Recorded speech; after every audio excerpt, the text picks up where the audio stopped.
de Editorial Catalonia y editor del libro que hoy nos convoca. Un aplauso para Arturo.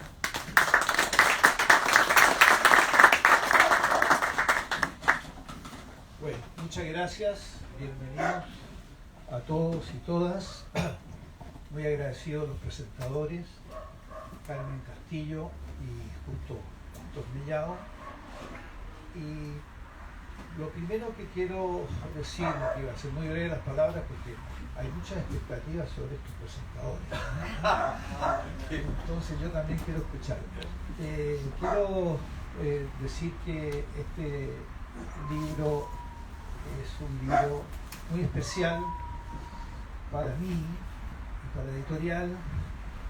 Primero por razones históricas, porque yo conozco a Emilio creo que desde los 20 años, algo así, de la juventud. Y todo esto, todo el contenido de este libro a mí me llegó particularmente en lo emocional, porque conocí esa casa de Gerona, conocí a Augusto, conocí a Mireia, conocí a la abuela Virginia, ¿no? Y luego le seguí la pista a Emilio, a lo largo nos vimos muchas veces en París, en Barcelona, etc. Entonces cuando, con la modestia que lo caracteriza, y lo digo esto muy en serio, me escribió para decirme que tenía unas cositas, que quería la opinión como editor, a él que le parecía. Ahí realmente leí este libro de un tirón y decidí inmediatamente que había que dedicarlo porque era lo mejor que había leído en el último tiempo, o tal vez lo más original que había leído sobre la literatura de la diáspora, que no existe demasiada literatura de la diáspora chilena, ¿no? Pero que aquí nos encontramos ante un texto que registraba los sentimientos y hacía y daba, estimulaba, ¿no? de alguna manera toda la imaginación que uno podía hacerse, que el lector podría hacerse sobre lo que se vive cuando hay arraigo y desarraigo, ¿no? o desarraigo y arraigo, ¿no? Para estas dos caras de la moneda, a medida que leía me impresionaba dónde encontraba Emilio el arraigo y dónde planeaba el desarraigo, ¿no? Y eso yo creo que es, estoy convencido, un libro que va a ser un tremendo aporte a la bibliografía sobre la diáspora, por su originalidad, por ser un libro bien único y además bello, muy bien escrito, muy bellamente. Así que dicho esto, Emilio, muchas gracias por haberme escrito. Te agradezco y te digo que estoy muy orgulloso de haberlo incorporado a Catalonia y te felicito. Y así dejo con ustedes a este Pastor Mellado para que comience la presentación. Muchas gracias.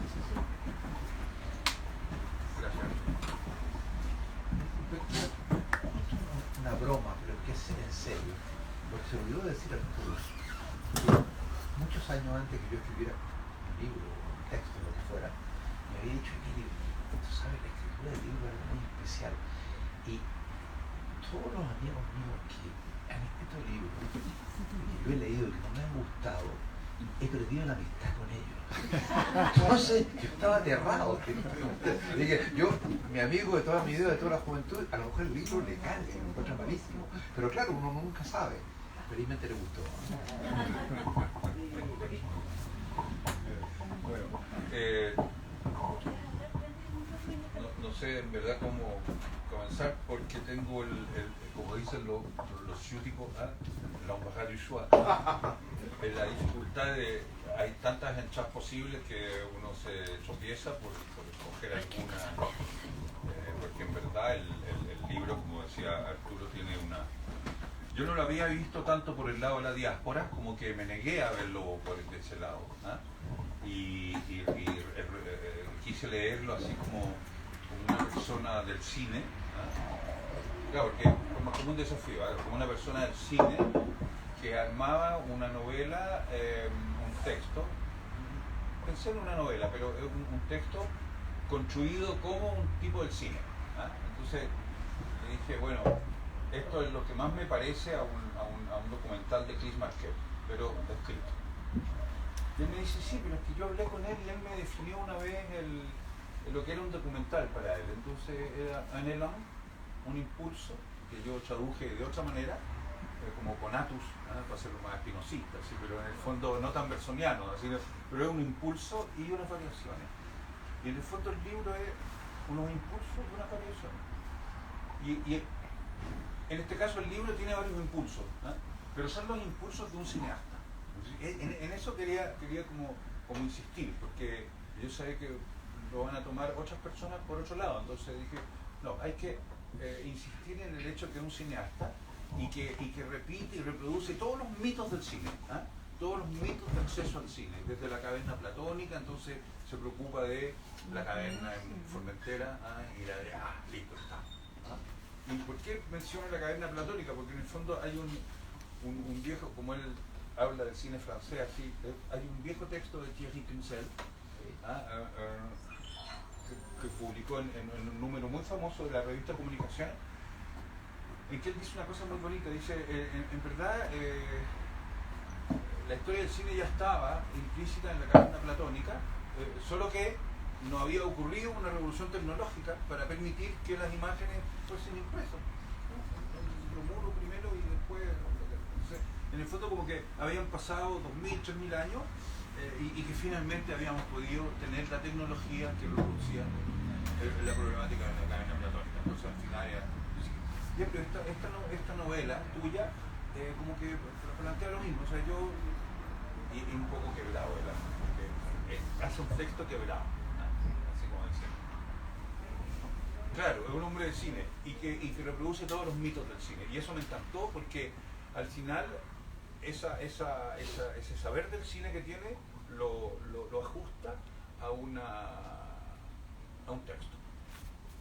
Y ocurre con este texto lo siguiente. El otro día asistimos en la Cineteca a la proyección de la película Héroes Frágiles y luego hablamos del libro. Entonces el problema era que parece que el libro no se lee sin ver la película, o la película se va a ver de otra manera después de haber leído el libro. Entonces descubrí que era una especie de autodependencia, así, de una dependencia formal que lo hacía más interesante todavía, porque el libro pasa a ser una especie de... Se escribió después de ser film, pero pasa a ser como el guión anticipado de un film. Entonces, el guión ya estaba hecho, solo que no había sido impreso. Entonces, al final la novela pasa a ser el guión que faltaba, pero ya estaba. Entonces el Héroes Frágiles tiene ese sino, por eso que lo hace una película, un film bastante único, porque no tiene género es muy raro, y tanto la película, yo no quería hablar de eso de la película, pero como la novela están atravesados por este impulso, y el impulso lo voy a hablar de una manera lo más íntima, porque yo no conocía a Emilio, lo conocí ahora últimamente, y me ha parecido alguien como si lo hubiese conocido toda la vida. Chuta, este gallo usa los mismos mitos de mi generación, parece que compartimos algo, en términos de mitología. Y pasan cosas entonces en el libro que claro, ¿dónde está ese impulso?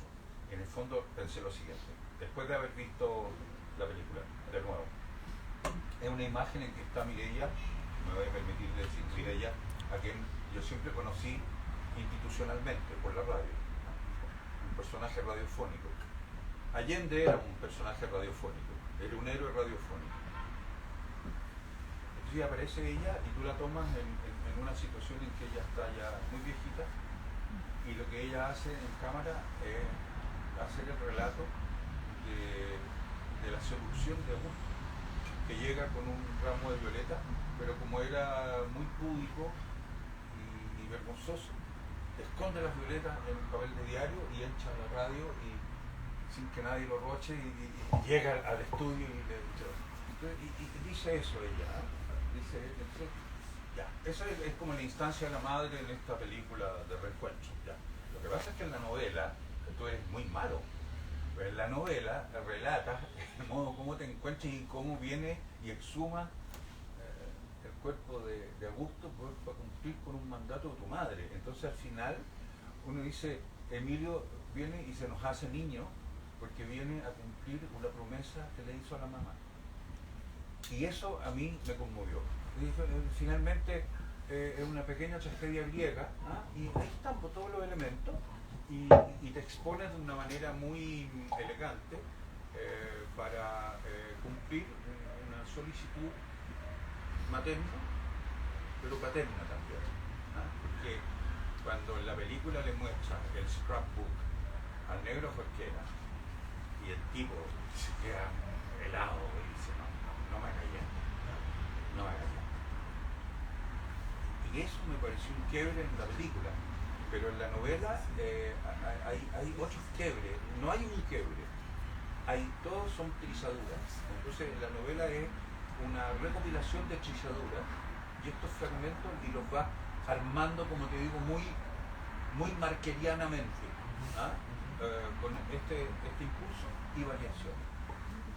Y claro, las variaciones son la historia de Chile, pero ya en tu casa, porque tú hablabas de la casa de la calle Verón, de Gerona, y claro, al final las grandes historias pasan por la casa de uno. ¿Ah? Gracia Barrio se reía de Balme y decía, no, es que él pinta la historia con esa mayúscula. Yo soy una señora de mi mamá.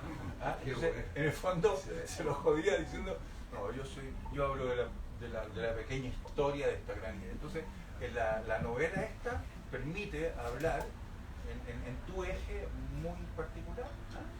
De la gran historia, hilvanada por eso esa foto de Margarita con el hilo. Perdón, eso es griego, pero ya, o sea, era como grabado la Rosa Cruz, claro, el hilo de la historia. Eso. Muy bien. Si lo ponemos mal, Gracias, Pastor. Bueno, dijo con el micrófono Sí, gracias Arturo. Gran emoción de estar aquí y en esta casa que, disculpen, pero mi madre y Arturo, mi madre y la Mireya, los rostros conocidos, esta tarde en esta librería y al lado de Emilio. Emilio, gracias. Cuando me pidió decir unas palabras esta tarde, no había leído aún la novela y yo nunca hago eso, ¿no? Porque con esa formación muy francesa uno dice, bueno, primero leo y después digo sí o no.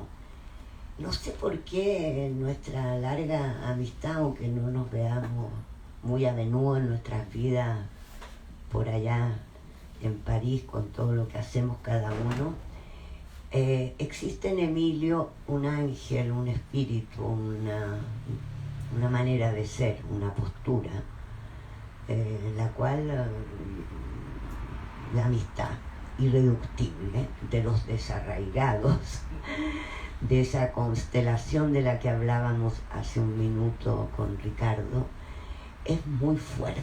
Entonces aquí hay varios, ¿no?, de estos chilenos habitantes en arraigos y desarraigos, y creo que esa apertura de Arturo se acompañó para mí con un deseo gigantesco de leer el libro. Entonces yo viajaba y el libro me esperaba en mi lugarcito aquí en Santiago, ahí estaba.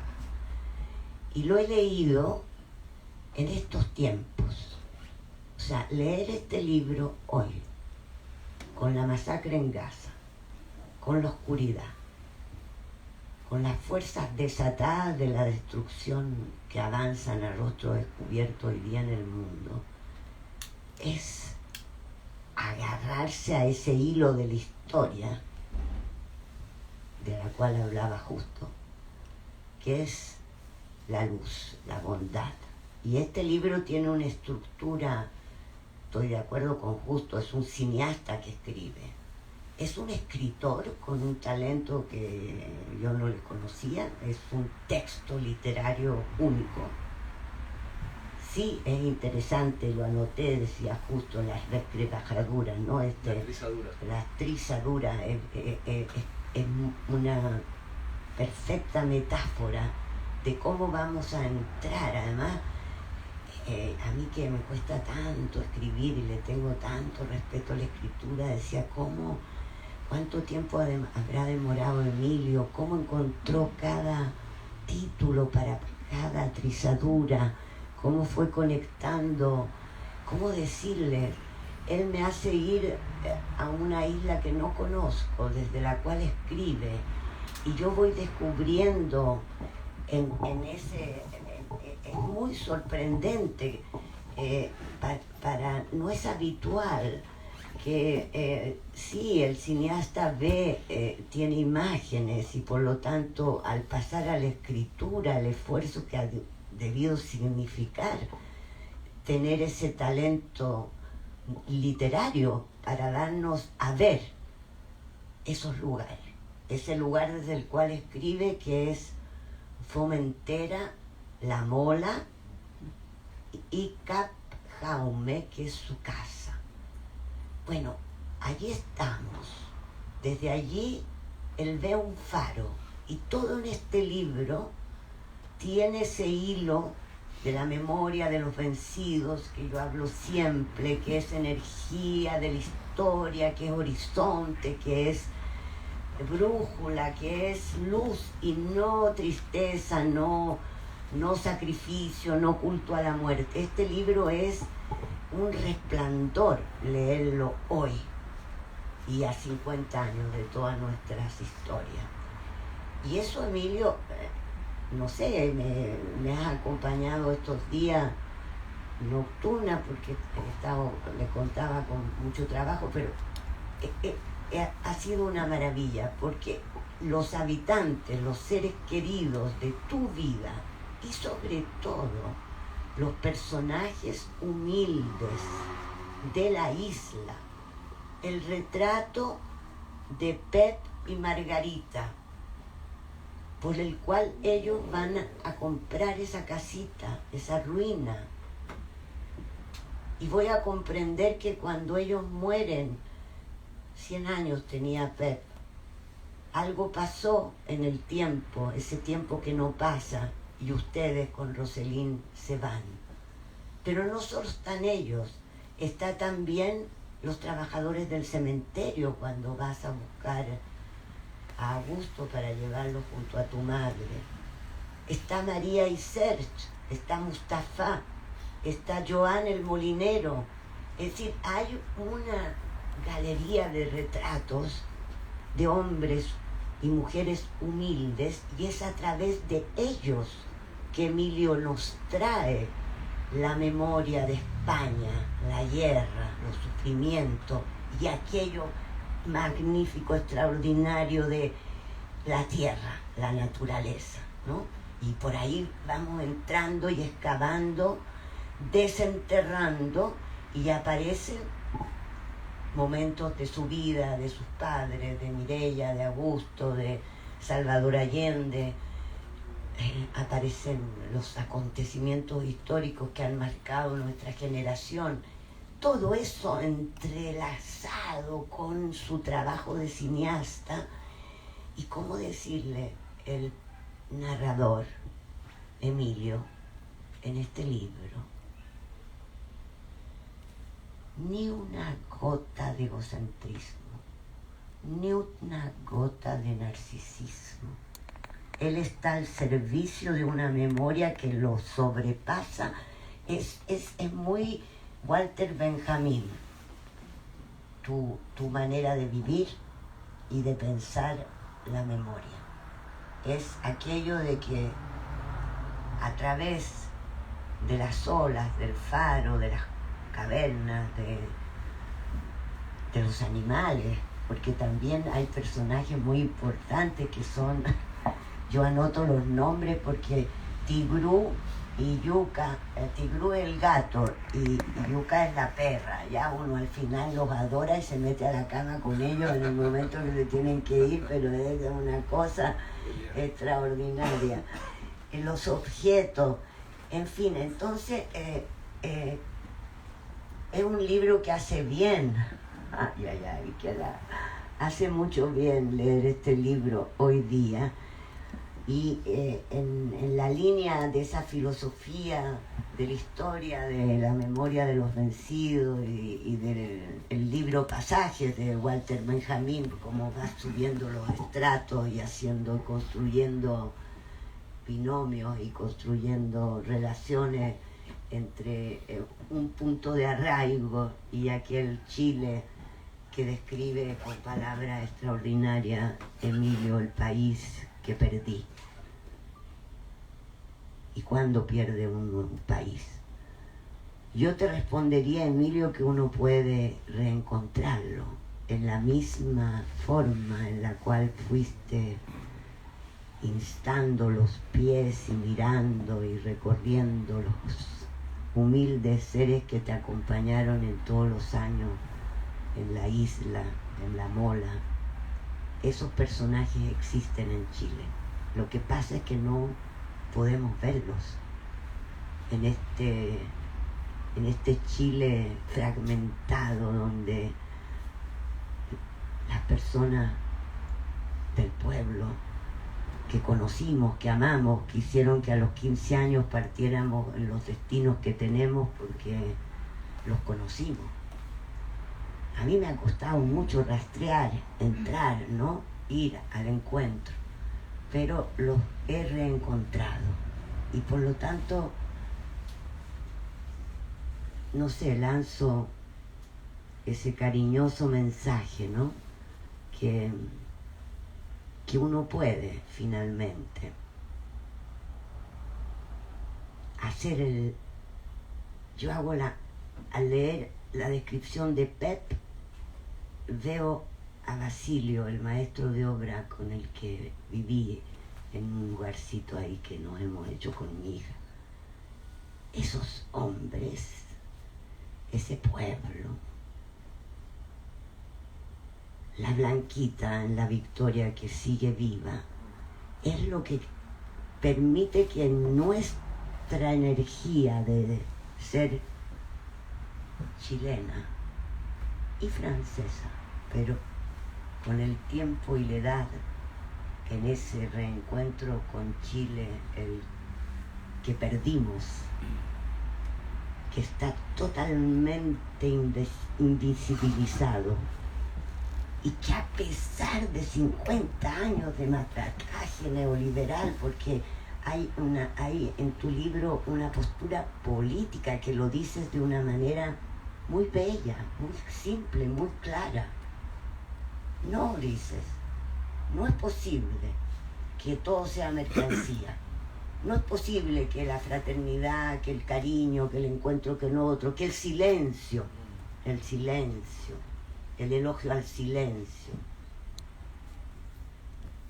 desaparezcan. ¿En qué planeta estamos? Bueno, lo vemos, ¿no? ¿En qué planeta estamos?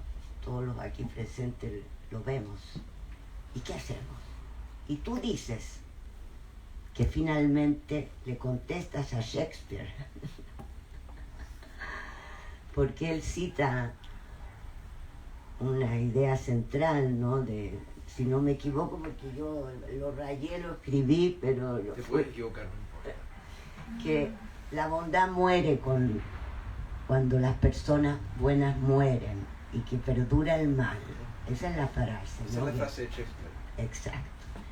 Y en el recorrido de su vida, de dolores, sufrimiento y de encuentros maravillosos, porque tiene, me alargo un poco, pero tiene historias cinematográficas envidiables, que hay Hay una que no se las voy a contar porque tienen que leer el libro, pero era como si estuviéramos entrando en un largo cuento, ¿me entiendes? O sea, lo que da a ver del cineasta es el privilegio que tenemos de ir al encuentro de lo desconocido y de vivir los países, las situaciones desde adentro. Ese recorrido por México donde descubres a Luis Mal, que no sé si todos conocen, pero que descubre cómo hay un cineasta que amamos, que es ultra conocido en el mundo entero y que iba a ese pueblo Comala perdido y que seguía detrás del hongo, del peyote, en fin, tiene aventuras cinematográficas. No para decir yo, no. Cada film está estructurado así también, desde sus inicios, desde los privilegios de los encuentros que van marcando su destino con el homenaje a los maestros, hasta lo que pasa cuando uno está ahí haciendo, tiene que filmar y no sabe cómo y cuál y qué va pasando y cómo se transforma el trabajo que se está haciendo, aunque sea una ficción, como cuentas en una de las historias. Bueno, en fin, yo adoro este libro y creo que al final él mismo nos dice, ¿no? Él nos dice, no tiene razón Shakespeare. La bondad puede. Y ahí está. Y creo que eso rompe toda esta cosa del pesimismo, el optimismo. No, estamos en otra esfera. Estamos en una esfera en la cual aprendamos, o sí, siempre hay que aprender, o sigamos huellas, rastros, escuchemos lo inesperado, lo incierto y sigamos, ¿no? Y cuando Emilio nos dice también de una manera que para mí es fundamental hoy día en Chile, cuando dice es la vulnerabilidad, es la fragilidad lo que hace del ser humano un héroe. Claro, nos hemos equivocado por completo en la izquierda en crear héroes sacrificiales, corajudos, que lo pueden todo, machos, en fin, etc. No, eso no existe. Lo que existe son seres humanos normales, vulnerables, frágiles, y de allí la vida, el coraje que se juega en un instante, no se aprende. Es así. Y yo te agradezco, Emilio, esta lectura y los invito a todos a leer este libro porque hace mucho bien. Gracias.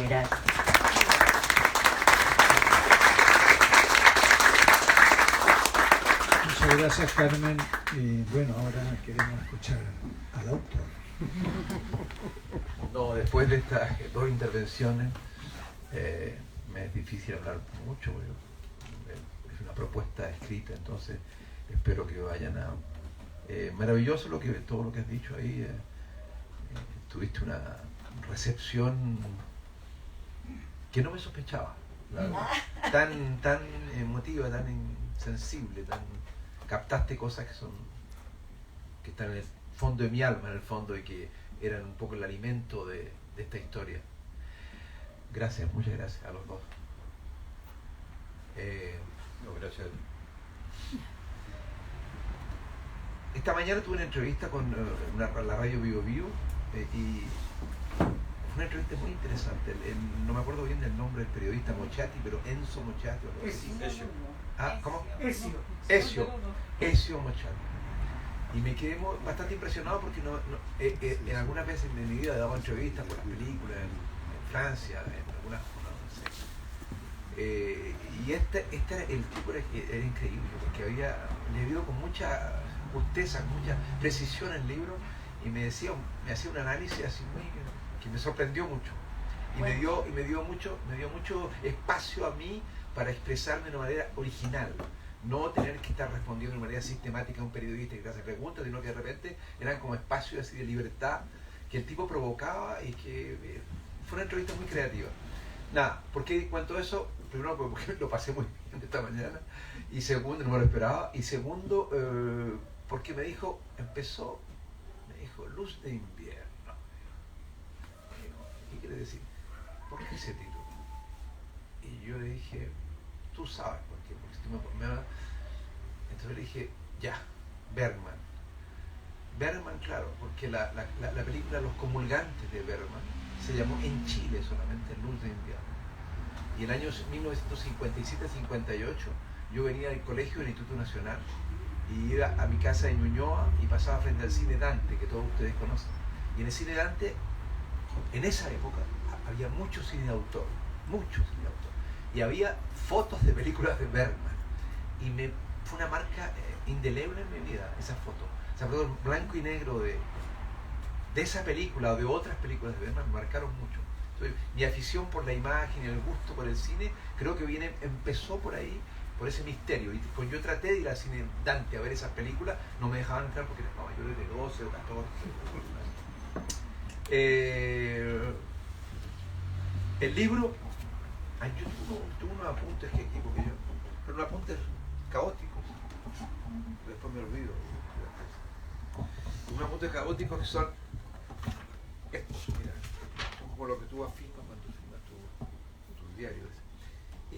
Yo decía que el libro, en el fondo, en vez de llamarse Luz de Invierno, que me gusta mucho como título, bergmaniano, sería una especie de, el título sería Paseo inestable por entre abismos o acantilados emocionales.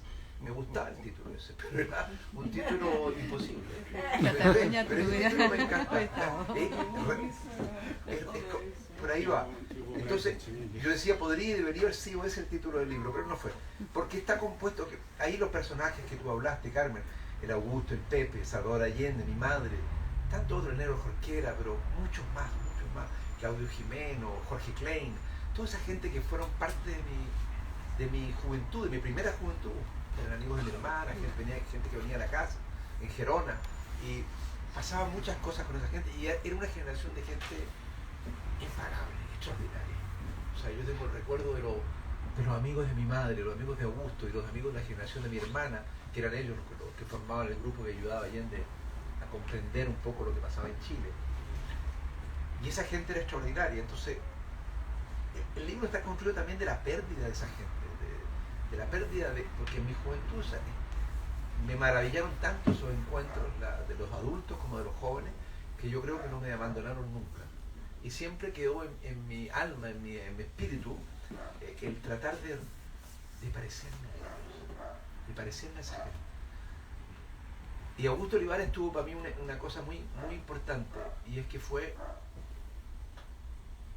un guía así cultural, fue un tipo muy cariñoso conmigo, aunque llegó a mi vida cuando yo tenía 8 años, entonces yo estaba ya formado, un niño, pero no, y él me aportó mucho, y él tenía una cualidad que yo encuentro que se ha perdido en el mundo completamente, que yo sigo un poco de modea con esa cualidad, que es la consecuencia entre la palabra y los actos.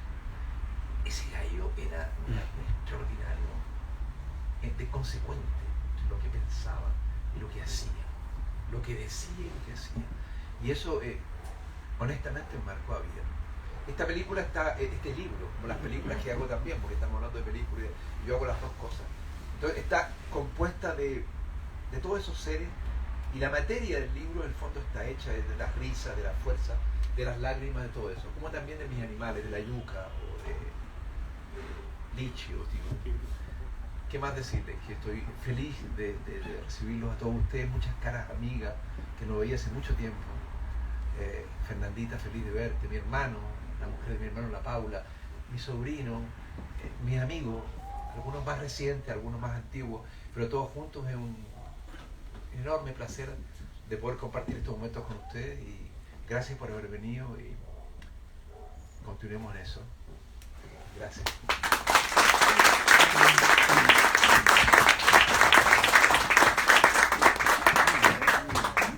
Bueno, no queda más que tomarse una copa, brindar e invitarlos a leer el libro. Hoy está voy a pasar un aviso de la librería que si no lo paso, que está a un precio especial por el lanzamiento. Y Emilio, ahora te toca autografiar. De acuerdo. Eso, ¿no? Muchas gracias a todos. Ah, ya, primero.